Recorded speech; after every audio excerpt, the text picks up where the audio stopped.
시간이 됐군요. 네.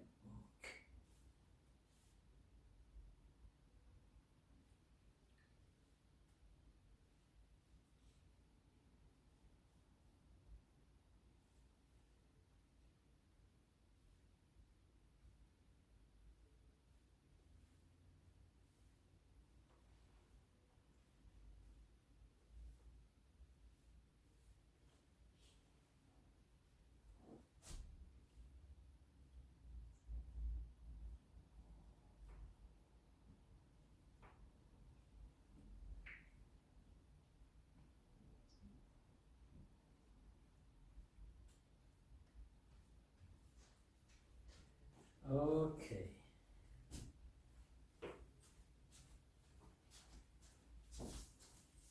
Today is our last day of this quarter.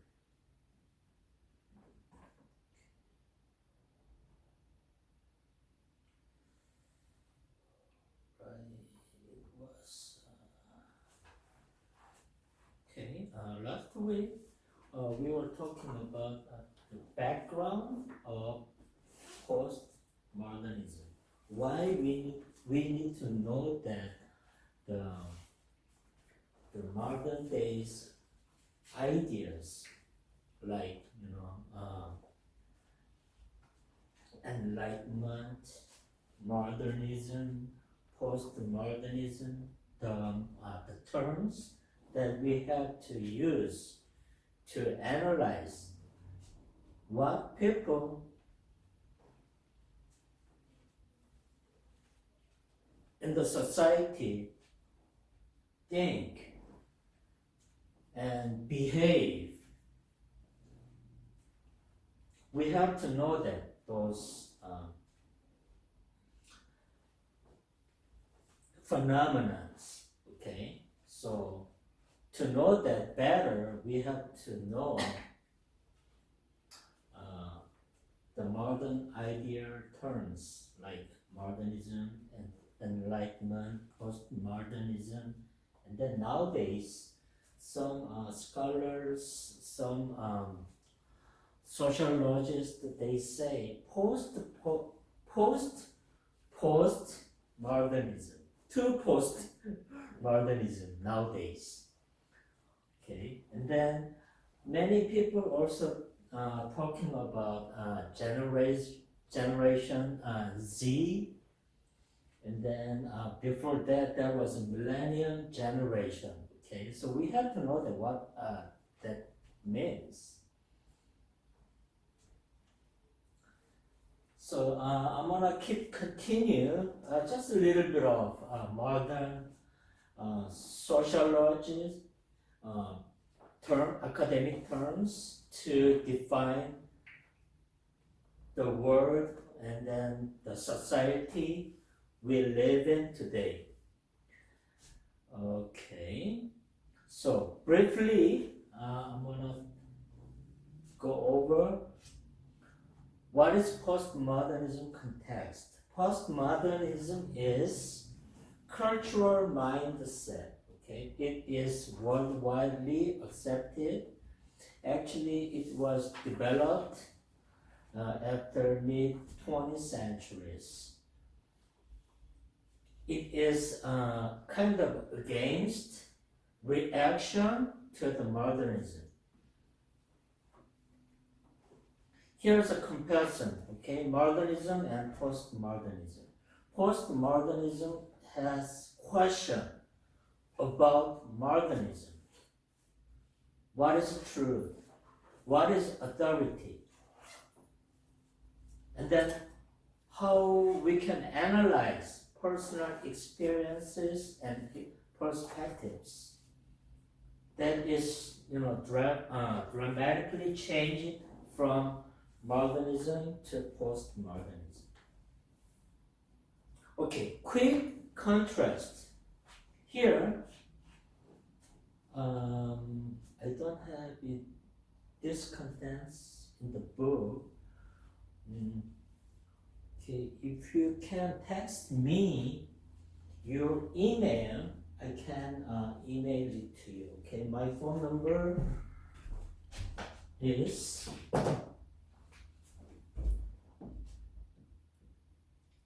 total, the study material I can revise. I can give it to you. My phone number. 24. Okay. If you text me your email, I can give it to you by email. Okay. So modernism and postmodernism. Quick contrast. Comparison. Okay, when we talk about the truth, modernism era, truth is objective.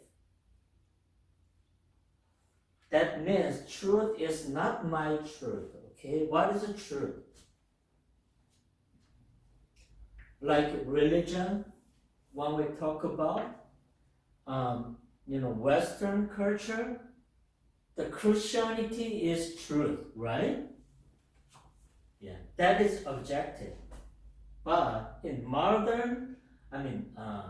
postmodern era, no, there's no absolute, no definite truth is not existing. It is relative. One true factor might be okay with me, but it cannot be okay with you. Okay? So that is relatives. Also contextual. Contextual means it depends on the situation. Like situation is like, your cultural background, your socio-political background, your socio-economical background, it depends. Where you are, your perception, your feeling about a certain phenomena, you feel it certain way, that is truth. Yeah. That is contextualization.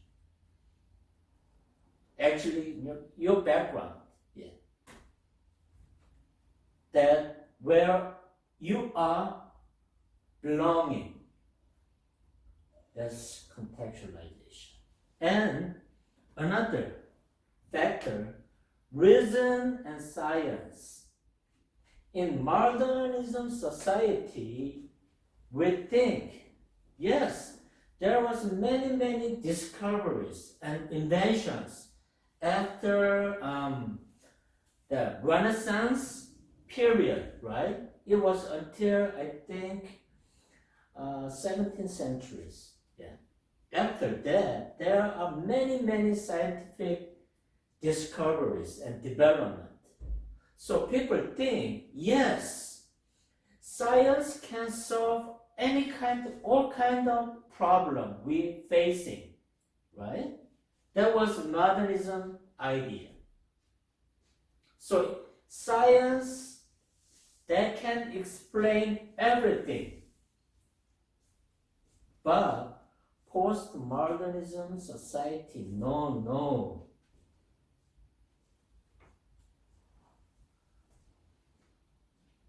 Your experience, your story can shape the reality. Okay, some people say, you live in your own world. Have you heard of it? I live in my own world. That means I have my own world view. I have on my story about the world, about the phenomenon, about everything. Even that principle is respected.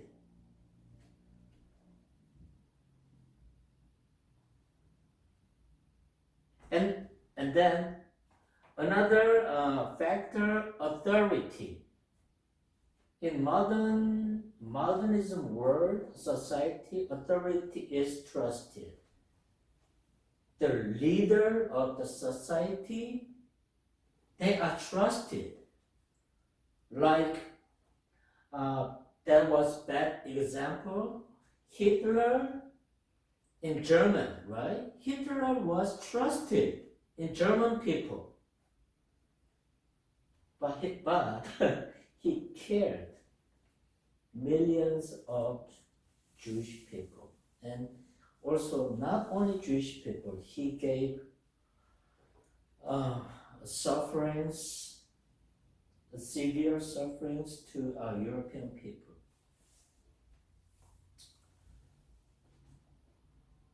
In postmodern society, no.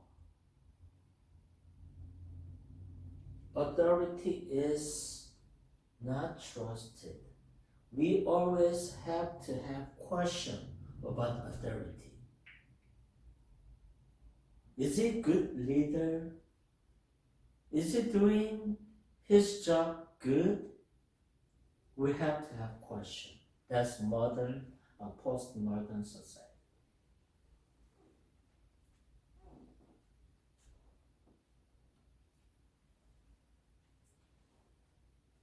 Narrative explains life. But narrative is like, you guys know that the 형이상학, it's kind of part of meta, physics, like philosophy that explains our life, right? But in postmodern society, no. We don't trust any philosophies because we have our own philosophy. No matter what your education level is like, whatever your social economic level is like, people have their own worldview. That is respected. So absolute philosophy idea is suspicious. That means we always have question about it. Yeah. Is it really true? Maybe that's not true. Yeah. That is suspicious in postmodern society. And then the social progress is guaranteed in modern society. But no, postmodern society, no, it is not guaranteed. Someday we're gonna die because of nuclear bomb, right? Like World War III. When it comes, people die. So mass destruction will come, some people says, right? So there's the comparison between modernism and postmodernism. I'm gonna go quickly. Okay, we don't have many time.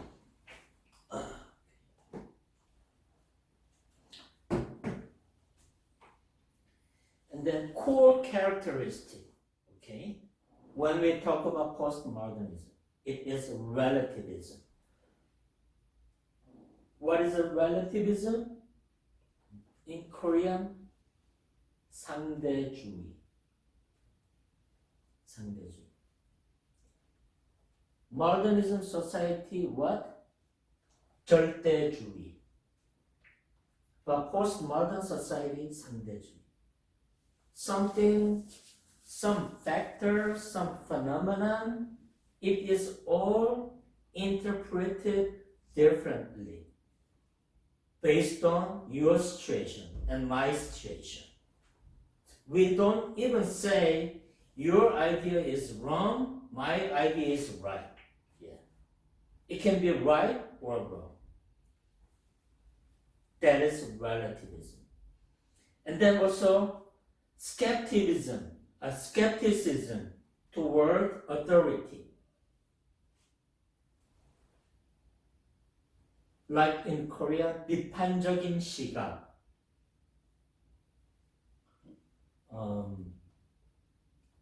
그 지도자에 대한 비판적인 시각. Postmodern society. We have always have to have the idea and question about the leaders.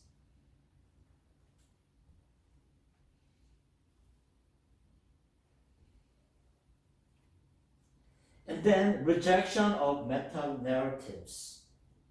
Meta-narratives, grand story, grand idea, explain everything, right? But we don't accept it in postmodern society. Like Christianity explains, okay, in believers, Christianity idea explains everything, right? From the creation to the end of the world, right? But in modern, postmodern society, other idea can be accepted. Yeah. So it doesn't explain everything. And then enlightenment, 계몽주의 explains everything. No, in postmodern society. And then also the Marxism, right? Modern society, people believe Marxism that explains everything. But postmodern society, no, it doesn't explain everything. It also have severe problem, major problem in Marxism too. That's the view of grand ideas. Yeah.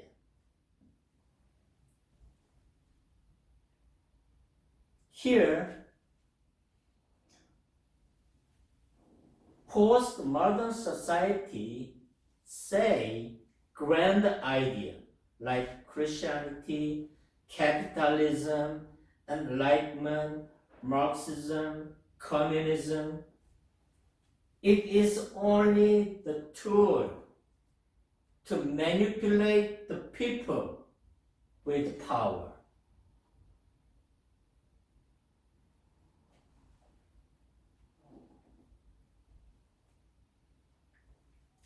Then another small topic in postmodern society, which emphasizes people's own story, their own experiences,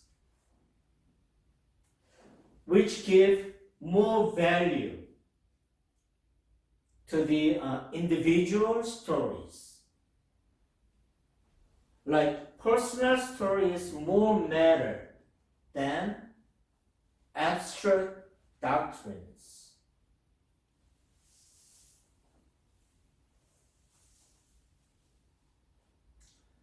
Your own experience in here, postmodern society, that is more valuable, more respected. And another core characteristic of postmodern society, that is pluralism. Pluralism is, in Korean words, 다원주의. Your idea is valuable. Her idea is valuable. Every idea is valuable. Like, compared to religion, okay? Hinduism is valuable. Buddhism is valuable. Islam is valuable. Christian is valuable. In postmodern society, people see Christian is as another idea like Buddhism, Hinduism, Islam.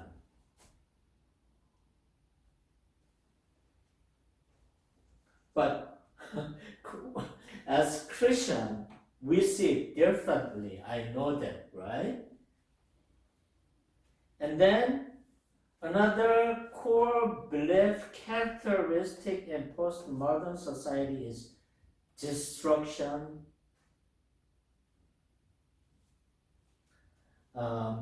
Just destruction is like, I know in Korean words, it's not exact translation. Some kind of 해체주의. It's not 해체주의. Okay. We breaking down everything to detail. That is, okay. Destruction is not just a simple destruction. Okay. We break down everything. We like to see detail. Okay. That is the purpose of destruction. Yeah. So, like text, histories, ideas, and our traditions, our beliefs, that is, disrupt means unpack it. Unpack. Okay. Christianity comes in the Bible with package, right? Modern society, people accept without questioning whole package. But postmodern society, no. We like to unpack Christianity. What is Christianity? Like, for comparison, for example, the Catholic, right? There's a Pope. He rules all the Christianities. And then people like to see why he has so many power, so much power. Sometimes it feels like he has more power than Jesus. People like to see, unpack. People want to see more detail about doctrines, about people, about all kind of systems. So some people find there's a hidden power and hidden biases. So destruction means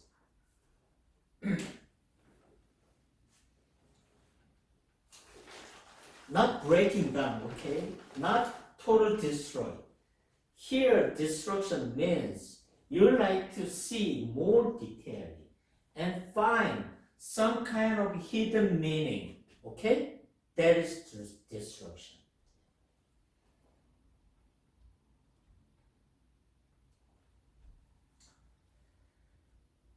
Okay. Just a brief history why postmodern idea came. It's because World War I and II, it was lost all trust between people. That's why there's a war. And then abuse of power. Some institution, some country, they have strong power, strong authority. Then they start a war with neighboring country. Yeah, that is abuse of power. And then another factor, rise of media, television, radio broadcasting. With that technology, people can communicate with other culture. Oh, I didn't know that. Okay, a good example, some refugees from North Korea, right? Then they went through many dramas and the hardship. Eventually, they come to South Korea, and then some of them do YouTube, and then they say first experiences in South Korea, they never knew that in North Korea, right?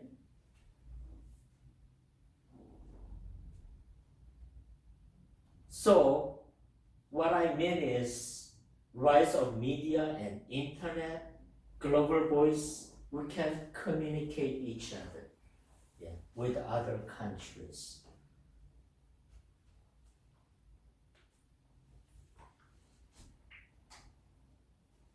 And then so that we can our culture exposure to other world. Yeah. When we don't have communication tools with other countries, right? Only some people who studied abroad, they have many, limited knowledge. But most common people, they don't know the outside of their country, right? Because they didn't experience any other different cultures. Yeah. So now it is breaking down in postmodern society.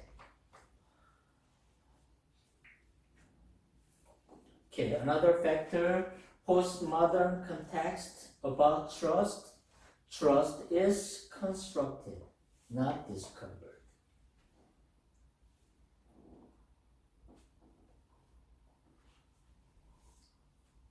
And then trust is local. Local means your trust, your truth is valuable. Okay? My trust, my truth is not universal. Okay? Truth is only applied to me, not applied to you. Yeah, that is universal. And then nowadays, in postmodern society, your emotional feeling, experience, your own experiment is respected. Not whole society idea is rejected. Yeah. Like you can ask, like, okay, is this work for me?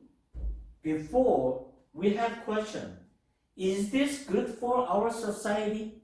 Right? But now in postmodern society, is this good for me? Yeah. It was moved from group of people or culture or country to the individual. You question about yourself. Oh, this tool is good for me? Yes. Or is this harm someone? Not group of people. And then, okay, now we're gonna talk about a little bit of more recent generation. I was X generation. X generation. I mean, yeah, I'm Conde. Yes, I'm Conde already. But now people say Z generation, right? So we're gonna see a little bit more about it. Okay. Okay. Nowadays, after postmodern society, generation Z is shaping.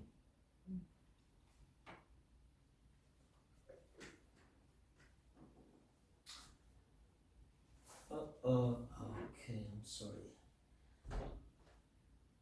I forgot the meaning.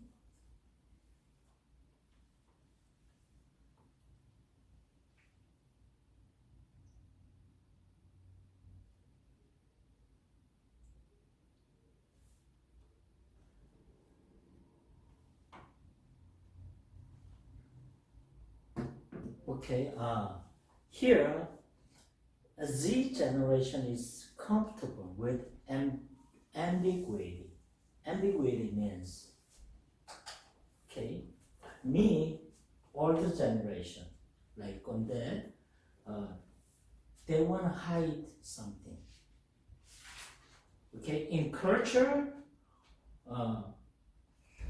older generation, now it changed a lot, but still, we don't like open everything about myself, right? But Z generation, they don't hide anything. You see me as who I am. Yeah, I can open everything. Yeah.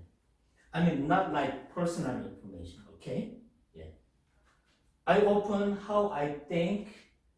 I open my idea about study, my idea about politics, my idea about social issues, right? They open, they can say freely. But older generation, we don't talk in public very much. Yeah, we talk it, but wide openly, not like Generation Z. Yeah, they do without hiding. They express their ideas and opinions. And then also here, resistant to dogmatic claims. Some example, okay? Dogmatic claim, like, okay, Conde says, 여자가 말이야, something like this, okay? Yeah. In other words, like, 나이를 먹었으면 나이 값을 해야지, something like this. Generation Z, they don't accept this kind of things.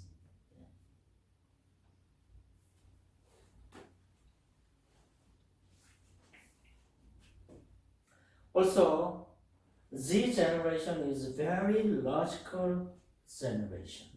They give value, correctness, cross-connectedness, okay? Okay, I fix this kind of problem in the company, okay?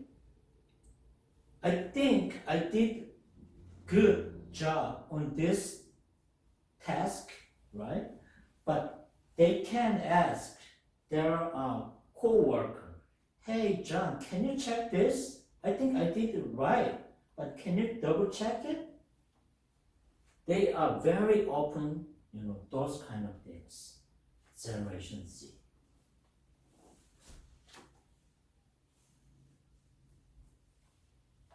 And then also Generation Z, okay, they are not too much into religion.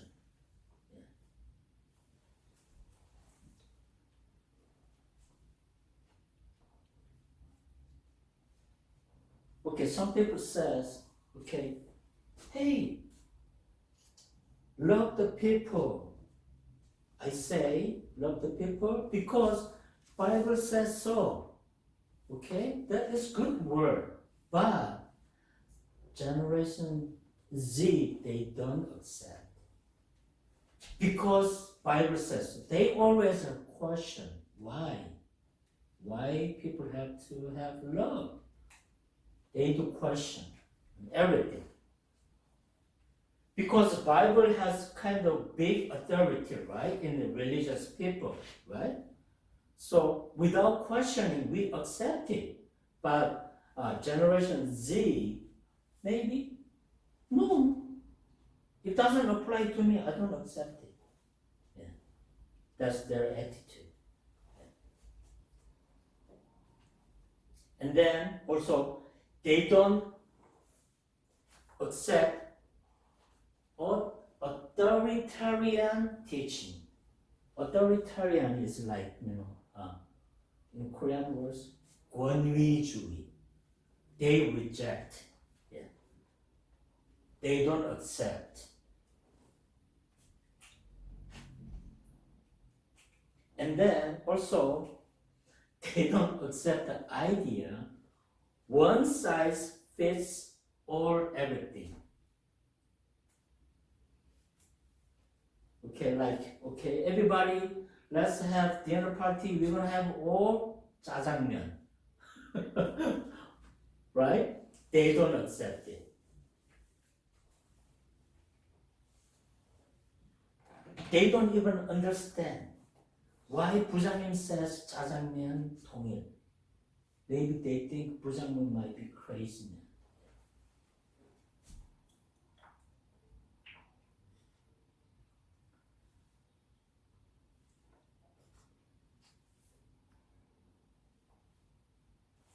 Okay, just go. Okay, I like to see a little bit of videos.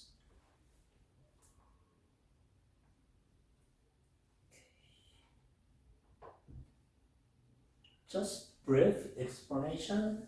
What is modernism? What is postmodernism? What is generation is explained. Okay, watch.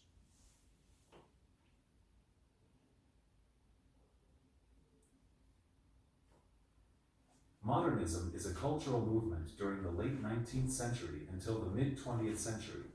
It emerged as a response to significant changes in Western culture and society, such as industrialization, secularization, the growing influence of science, technological innovations, and the geopolitical shifts after World War I. Modernism is characterized by a rejection of the past. Modernists believed that they were part of a new age, and that traditional forms and conventions were outdated and irrelevant in the modern world.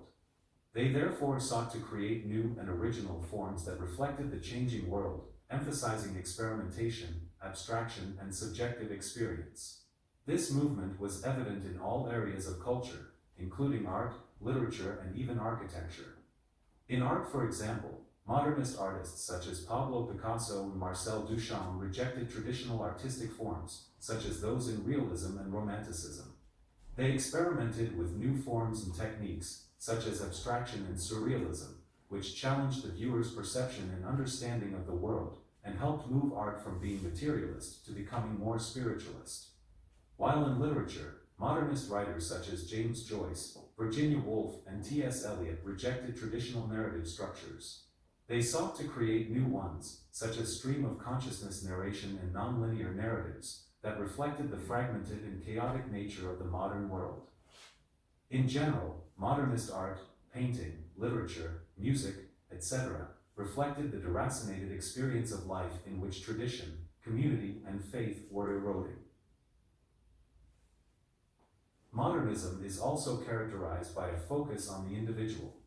Modernists believe that the individual is a key to social and cultural progress. As such, they emphasize the importance of personal autonomy and freedom, in both thought and action, which contributed to the growing sense of individualism and relativism during the time. Such emphasis is evident in all areas of modernist culture, especially in art and philosophy. Lastly, modernism is characterized by a belief in the potential of science and technology to improve the human condition. Modernists... Okay, when we talk about modernism, and then also we talked about postmodernism, right? When we talk about postmodernism, is individualism is dominant, right? I mean, we cannot, separate totally from. There's a little bit of individualism in modernism too. Okay, it was not dominant. Okay, it was just a little bit of culture embedded in modernism with individualism, right? But when we change to postmodernism, what is major? What is dominant? It is individualism. Yeah. Modernism, there was individualism, but it takes only little part. Okay? Yeah. That's what it is. Yeah. Science and technology as a key to progress and the creation of a better world. This belief, however, was disillusioned by the mechanized mass slaughter of the First World War, which fueled modernist distrust in reason and doubt in the progress and moral improvement of human society. Despite its many contributions to culture and society, modernism was viewed as a threat to traditional values and social structures. Some thinkers feared that it would lead to the breakdown of social order and the loss of moral values. Others, on the other hand, saw modernism as a source of alienation, as individuals became increasingly isolated and disconnected from one another in the modern urban environment. Still others viewed modernism as closely tied to colonialism, as European powers used the idea of progress and modernization to justify their colonial projects in Africa, Asia, and the Americas. This had a Yes, many missionaries, okay, it was happened in that times, okay, colonial project, because they have advanced civilization, right? They bring it to Africa, Asia, South America. But it was kind of, destroying indigenous people's culture. Yeah. That's what it said. Impact on the cultures and societies of these regions, as traditional ways of life were disrupted and replaced by new forms of social, economic, and political organizations. If you find this video helpful, that's why in Korean history, okay, the modern ideas like capitalism, when we just got independent from Japan, there was many conflicts between communist, socialist, and then other democracy. Yeah, that's because of we totally destroyed our own culture, traditions. Yeah, so many people thought, yes, socialism is the best way to make people live well in the country. No, other people says no. With the system of American system is best for Korean people. Yeah. So they were fighting, they killed each other too in Korea, in history. Okay, another video I like to see postmodernism. Postmodernism is a way of thinking that questions traditional ideas and believes that there is no single truth or way of understanding the world. It suggests that people see things differently based on their own experiences, and that all view. Yes. One thing, it always depends on your experience, your background, okay? You interpret differently, but it is also valued, respected. Valid. Postmodernism challenges the idea that one way of thinking is the best, or that there are clear, simple answers to complex questions. Postmodernism began in the mid-20th century as a reaction to modernism, which focused on progress, reason, and science as the best ways to understand the world. Modernism believed in finding one true answer or solution through logic and reason, emphasizing that that's right. One truth is explain everything, like modernism society, capitalism is explain, give answer to every human society.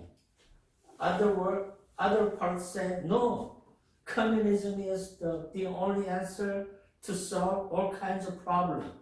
Yeah, but postmodernism, no, none of that give us any kind of answer. Only my experience, my situation is explained. Society can improve through knowledge and technology. Postmodernism, on the other hand, believes that there can be many different answers, and all of them can be worth considering. It emphasizes that culture, language, and personal experiences shape the way people see the world, so no one view is completely objective. An influential postmodern philosopher was Michel Foucault, who explored the relationship between power and knowledge. Foucault argued that what society considers to be truth is often shaped by those in power. He studied how institutions... Okay, what do you think? Story, okay, there was a modernism society, there was a story explained by great leader or, the social ideas, okay, they can explain everything, but postmodern society, people make history, but who makes history? It says people who have power, those kind of people make history. Not everybody's history, okay? It is kind of sad. 100 years later, maybe the history says differently, or it's idea is transferred to future generation, like like 100 years ago, Elon Musk said something like this. His idea was dominated in 100 years ago. Yeah. So here, people who have power make the history. That is. Hospitals and prisons use knowledge to control people and maintain their authority. And then what do you think? For Foucault, knowledge isn't just about discovery. Knowledge to control people. Okay. What is power? Here, postmodern society, people think power is giving benefit to everybody. But in postmodern society, people say no. The power is only manipulate the people. The power is used to manipulate the people. Driving people some kind of direction. In this situation, power is used. Drive people some kind of way. So the postmodern society, power is like like mass media, knowledge, control, manipulate the people. That is the power used. I'm not saying it is right or wrong, okay?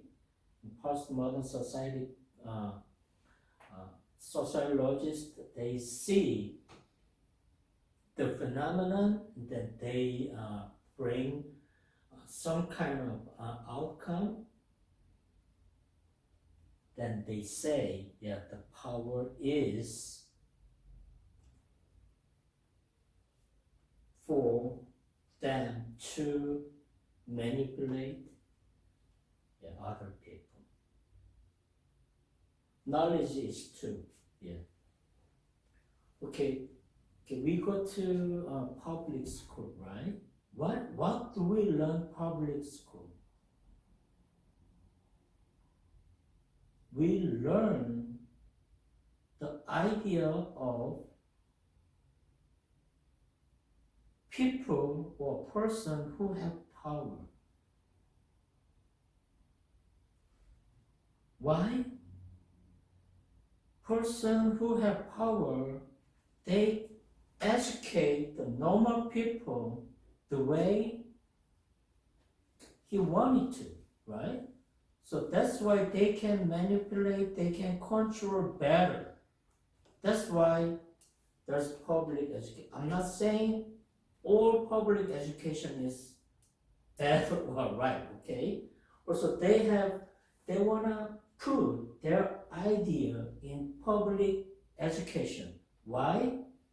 It takes a little bit of part because they want to control the people. Yeah. They manipulate the people. Like, okay, what is the bad example? Okay, North Korea, right? North Korea educational public education system. What they do?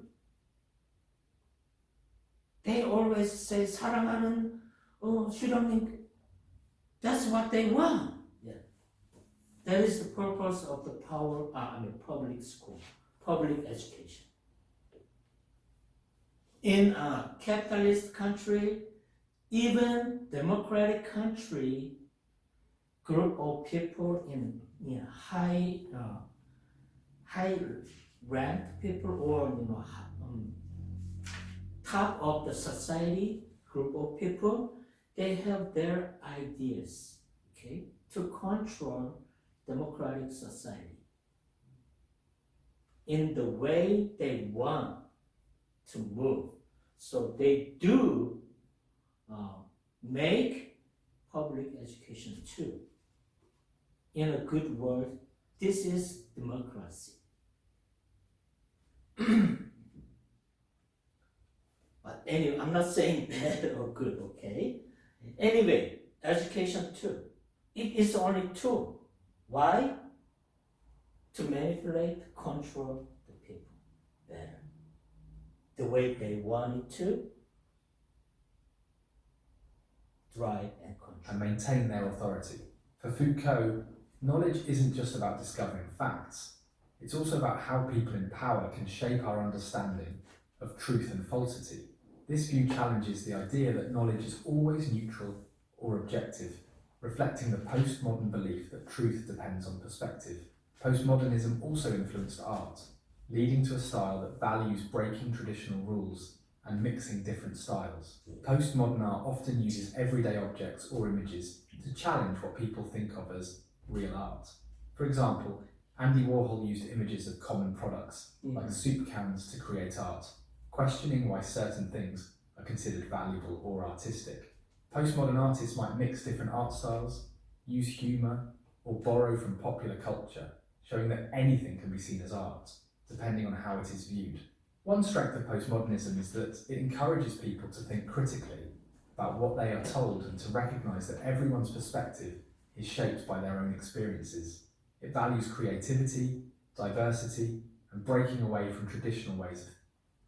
Yes, postmodern society, people like to have criticism, okay, about anything, okay, like mostly like about authority, big authorities, like 지도자, okay. Some kind of president, they do their belief in political systems, right? Always encourage for the people to have question. Is it doing good? Is it really doing his job for public interest or his own personal interest? We always have to have questions and give credits. Yeah, that's postmodern society. Yeah, characteristics. Postmodernism can be particularly useful for understanding how different cultures and communities see the world, and why people might have different opinions about the same subject. However, postmodernism also has some weaknesses. One criticism is that it can make it difficult to agree on basic facts or shared truths. Right? Yeah. I think you're right. Everybody's right. But sometimes it is really hard to make, one conclusion, yeah, in postmodern society. Yeah. Because it suggests that everything is just a matter of perspective. This can lead to confusion about what is real or important, Yes. making it harder to solve problems that require a common understanding. Some people argue that postmodernism can be too skeptical, questioning even things that seem obviously true, and that it doesn't provide clear answers. Yeah. Okay. Okay, some people have practicing too much postmodern ideas.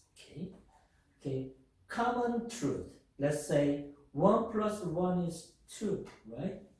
Everybody agrees. But in a postmodern society, some people say, oh, I don't think it is 2. And his idea is also respected. Yeah. That's why, it gives too much skeptical ideas.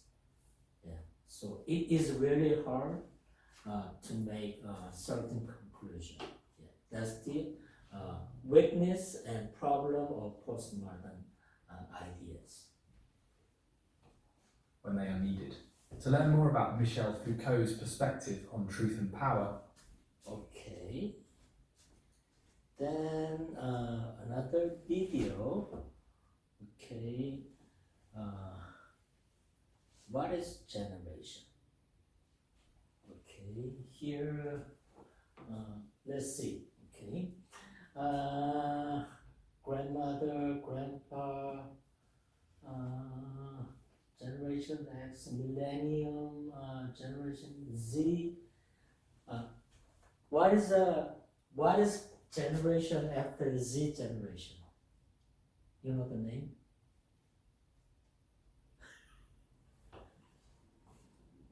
After Generation Z, there's another generation, newest generation coming. Yes. Okay. Yes. I'm already gone there, but new ideas coming every day. Yeah. So let's see what it is, look like. You kids and your TikToks. When I was your age, we were working in the mines. Grandpa grumbles between mouthfuls of mashed potatoes. Okay, boomer, your 12-year-old cousin fires back, eyes glued to his iPhone. Skippity toilet. And there you are frantically scrolling through job listings trying to find a side hustle to cover, living. But how did we get here? Why does it feel like the generations are at war? It wasn't always like this. Sure, back in the 1800s, they probably complained about how those darn 1812ers were ruining the Revolutionary War's generation's hard-fought legacy. But this idea of labeling people by generations and turning it into a culture clash, that's actually a 20th century invention. Generations used to be simple family labels until someone decided, hey, let's study this and fight about it. And now we have 7 distinct generations, each thinking they're doing things right. But why does this feel like a battleground for who's really to blame for the world's problems? That's exactly what we're breaking down in this episode of The Infographic Show. Every Generation Explained. Find out exactly where you fit into this generational showdown. The Greatest Generation, 1901 to 1927. This generation was born at the start of a new century filled with promise, progress, and excitement. But naturally, history had different plans. The early years of this generation They were born in a modernism society. would be filled with massive upheaval, with many seeing World War I unfold and being haunted by the specter of the Spanish flu. But amid this, they saw many leaps in culture, as the Roaring '20s took off and brought jazz and swing music to the mainstream. But with every up comes a down, and the Great Depression hit, as many of them were approaching adulthood, plunging the entire world into economic uncertainty. Yeah, Great Depression was 1920s in America. Many people lose their job when the economy was collapsed.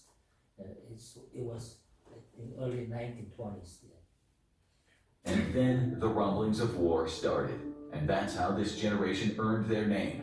Most of this generation were fighting age when World War II broke out, and they became associated with the most iconic military triumph the United States had ever seen. Although there were many losses, they returned home to celebrations and went on to great success in business, culture, and of course politics. It's believed there are over 100,000 members of this generation still alive. So if you're lucky enough to know one, ask them to tell you a crazy story about the good old days. With a legacy this large, there is no surprise the next generation was sort of overshadowed. Silent Generation, 1928 to 1945. The Silent Generation was also shaped by these world events, but not in the same way. As they grew up in a world in flux, the Depression shaped their childhood, leading to many growing up in unsettled circumstances, and the war caused wartime rationing. Many saw parents die in combat and grew up in a deeply patriotic environment. Speaking out against the government was frowned upon, and a strong sense of collectivism was encouraged. And that's how this generation got its name, because as soon as one war ended, another began.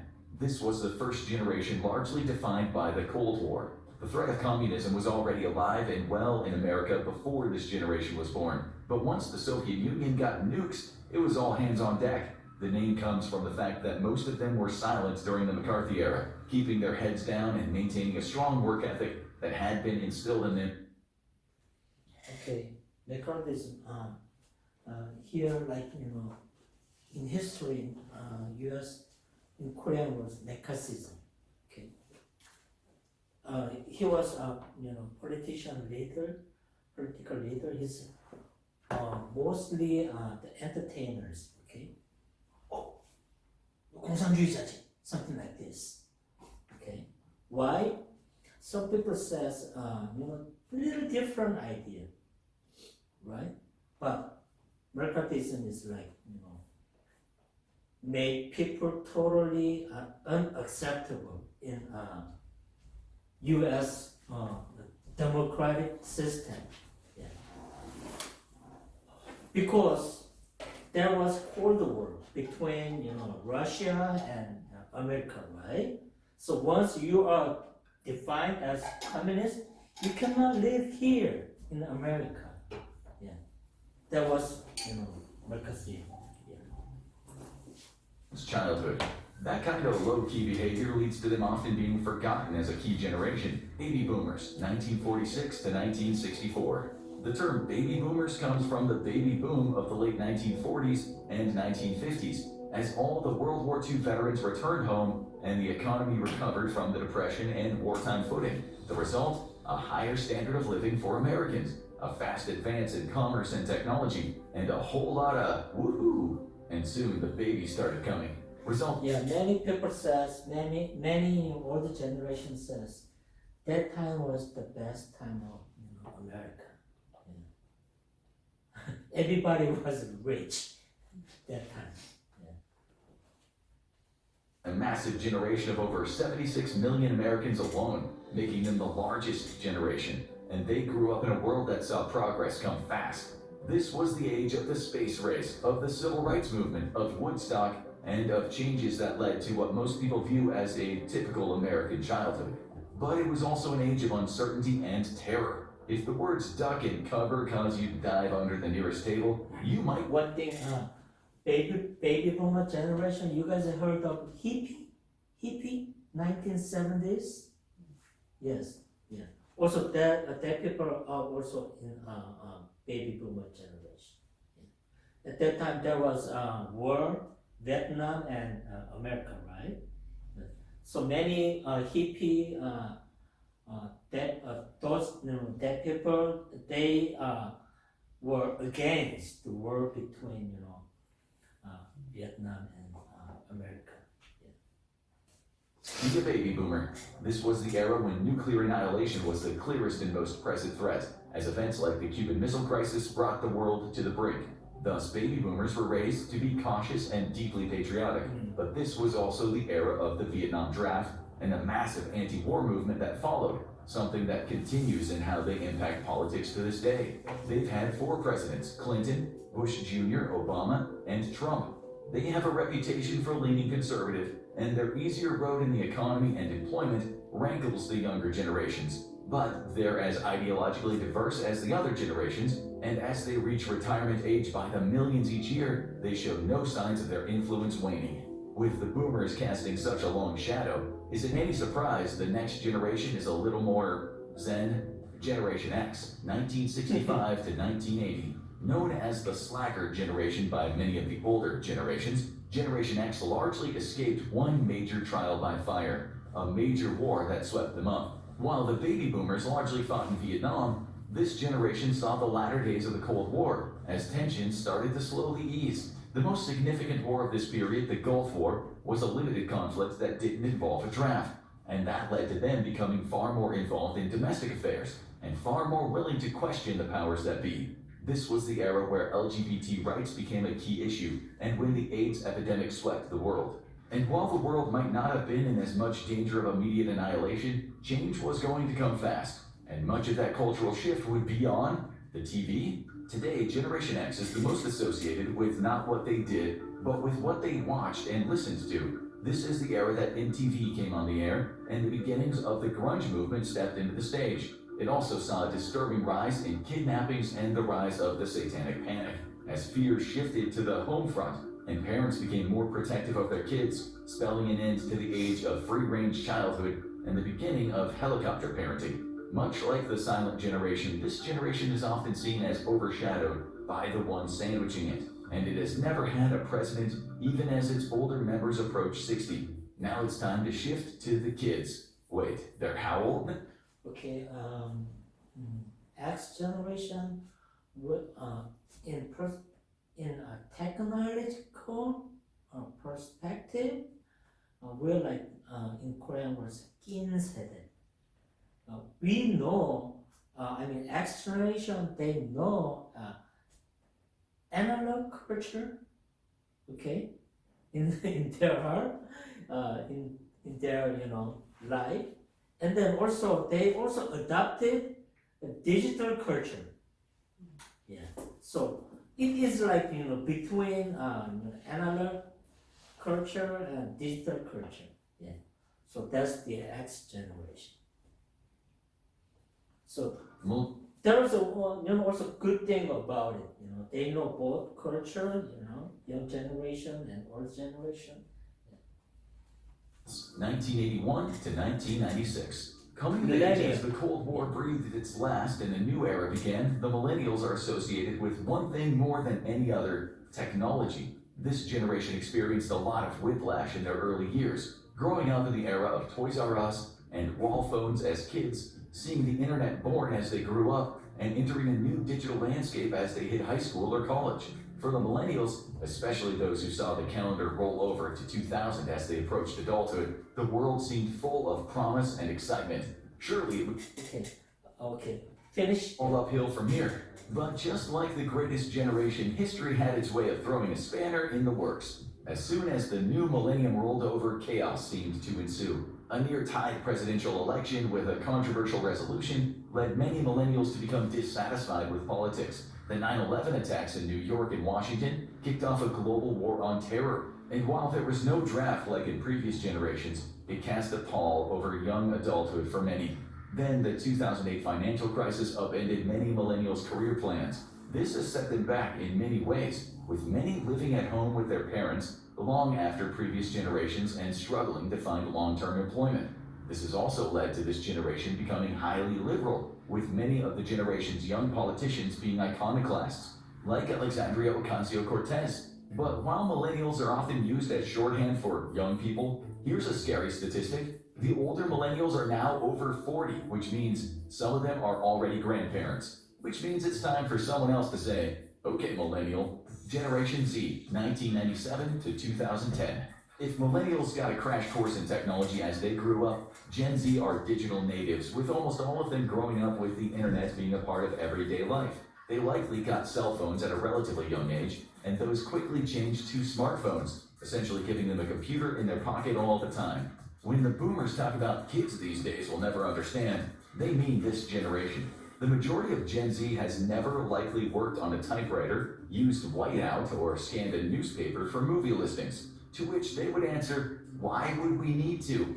But if you think that means that they've checked out of reality, think again. One thing has been clear about this generation as they get older, and it's that they are highly engaged in politics and social issues, with the internet being key in increasing their awareness. They've played a key role in the anti-war, gun control, and anti-climate change movements, but often prefer confrontational protest movements to voting and organizing in the traditional way. This has caused no shortage of headaches for older generations, but progress usually only goes one way, and it's still uncertain how they're going to impact politics around the world as they get older. Which raises the question, what is the next generation going to look like? Gen Alpha, 2011 to question mark.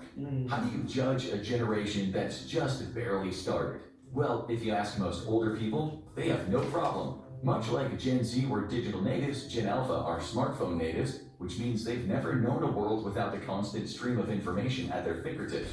This has led to worries from teachers about them having trouble with reading and attention span, as they're just so used to getting their information from short-form video, like TikTok. And they're growing up just as AI becomes a massive concern. But like with every generation, there's another side to that. Even more so than Gen Z, Gen Alpha is highly engaged in activism and passionate about justice. They're also the most tech-savvy generation ever, not just playing it, but creating it. More than half of American kids under 16 are members of Roblox, a site that allows them to code games. But they're growing up in a world that's more unsettled than it has been since the Cold War. And many older people are worried about these kids getting radicalized in both directions. And as they enter high school and college, we'll see how they start influencing the world. Which is to say, we should expect some more dinner table arguments. Want to learn more about one of the biggest Gen Alpha obsessions? Okay, the reason why I played this video is, now in this society, people lifespan, get longer. Because some people, most elders now they live until more than 90s, right? Yeah. Before we celebrate ages 60s. Okay, it was very long life, but now it's not a long life anymore. Yeah, some people live on 90s, even 100, right? Then we can have many different generations in our society at the same time. Yeah, so once you are doing some church planting or any kind of ministration, any kind of delivering message of Bible to people, you have to know what the generation you have, what their thoughts are like, how they live with their own culture, live in our society. So you can approach differently to different generation, right? So some people, some Korean people says something like "나때는 말이야," something like that. You know that, right? We shouldn't say something like this. Yes. Every generation have their own value. Okay. Every generation should be respected. Yeah. So you have to know, you have to understand what the generations are and how each generation has different ideas, thoughts, and how they live differently in our society. So that's why you can, you have to have some idea and knowledge about each generations, different generations. Like here we have I did generation X, right? And then millennium generation, generation Z, generation Alpha. Yeah. All these are, variable. You have to know what their thoughts, what they are pursuing in the society. Then you can customize your idea of Bible to be transferred to each different generations. Okay, I think that's all. I'm gonna do little summary. So far we learned. I think this is the most. Okay, just brief summarize. Okay, if you give me your phone number, you text with your email, I'm gonna give you the study material, okay? With your email. Okay, this is my phone number. Okay, topic church growth. Okay, great explanation. What is church growth? Church growth truly means spiritual growth. Okay? You don't have many, okay, let's say this year we have 100 church members. Then next year we're going to have 200 church members. That's not church growth. Okay? Numerical growth is not purpose of church growth. Okay? If you do good on spiritual growth, then numerical growth comes automatically. Okay? So, what is spiritual growth? You do like discipleship. You read the Bible, you pray, you discuss some kind of, Bible scripture with your friends or church members. And then eventually, you are becoming like Jesus Christ. Yeah. That means you try to do whatever Jesus said in the Bible, okay? You try to act, behavior, what Jesus did in the Bible. Yeah. You cannot totally become Jesus. Try to be like Jesus. That is spiritual growth, okay? So many people, like missionaries, they do make churches in other countries, right? Yeah. So we call, what is church planting? Church planting is should be done in principle. The principle is HUP. HUP means homogeneous unit principle. Okay, what is HUP? Homogeneous unit principle. That is, people. Okay, when you go to abroad, okay, like let's say when you go to other country, in that place, the Christianism was never introduced, right? So you go there to to introduce Bible and Jesus, Christianity to the people, indigenous people. Here, HUP means homogeneous unit principle, that is accepted gospel with familiar culture and social context. Okay? You go to certain town, like a rural farming town, right? So most people, they do farming, right? And then farmers, and then their families. So they have mostly same culture, farming culture, right? Yeah. Because people, they have a similar culture, similar social context. So that's very, I'm not saying easy, but it is better, it is more efficient to spread the gospel. Let's say in that small town, you have good relationship with town leader or what is it? Clan leader, something like that, right? You have good relationship with him.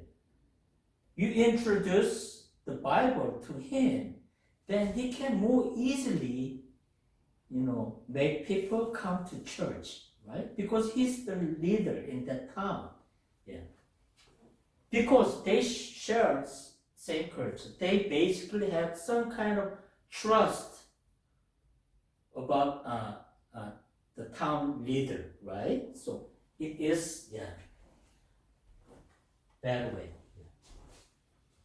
And then also for church planting, spiritual growth, you always approach with contextualization. Yeah. You have to understand people people's culture, you have to have respect. Even though you don't like it, you have to respect the different culture of, the missional field. That is contextualization.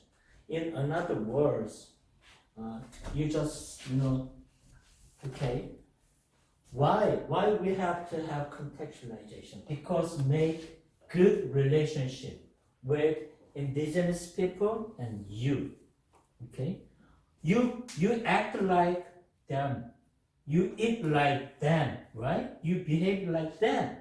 Then they accept you as their member, right? Yeah. That is making relationship. Relationship is always based on trust. Yeah. Once you make good relationship, then you can say, hey, John, you wanna have time to read the Bible? Then he said, yeah, why not? I have time. Because they have a little bit of any level of trust, right? So they listen. And then also cultural sensitivity is also same as contextualization. You have to know their language, you have to know their tradition, their custom, culture, everything. Learn, and you have to respect it. That is sensibility. And then also cultural assimilation. Cultural assimilation means like, I'm American, Korean American. Okay, I go to missional work in Asia, like I go to let's say Vietnam, right? I learn Vietnam culture, language, everything. So I become Vietnamese. That is assimilation. Yeah. And then also empty. It is keywords, right? Empty. You know that, right? What is empty? You totally understand other people's situation. Yeah. And then we never do this, what? Ethnocentrism. What is ethnocentrism? It's like, civilized world, civilized country, developed country. Okay, let's say, hey, American culture is the best. You guys have, making no money. You always live in poor condition, okay? I'm gonna transfer my better culture to you guys. That's no good. That is ethnocentrism. Yeah. Never do this. Here, one verse, Bible, I become all kind of things to all people. If they're sick, I'm become sick. This is Paul says, I become all kind of things to all kind of people, that by all means I might save some. Yeah. Why he became ill people, why he became Gentile, why he act like, people who have different culture from him, because he liked to save. He liked to spread the gospel to the people. Why? To make trust with people. Eventually, make good relationship. Then you can deliver the message, right? Okay, one thing we shouldn't do this, avoid syncretism. Christian faith is combined with non-biblical belief. Like in Korean tradition, whether you're Christian or not, maybe more than 50 years ago, maybe 100 years ago, mothers, they will wake up early in the morning. They put some kind of clean water in the bowl, right? They do some kind of prayer. You know that? Yes. That is a Korean traditional, kind of belief. Okay. Today, my son is going to have a test. 조상님, something like that. The elders, test. Elders, please take care, my son's test very well, right? Something like that. Okay. It is. I'm not saying that. It's just example. Okay. It is nowadays Korean Christian tradition. You know what? I'm sorry. 새벽 기도. No other country do this. No other country's Christian do this. Only Korean Christian do this. This is, I'm not saying syncretism. The point is, I'm saying non-biblical belief is combined with original Christian belief. That is syncretism. So we shouldn't do this.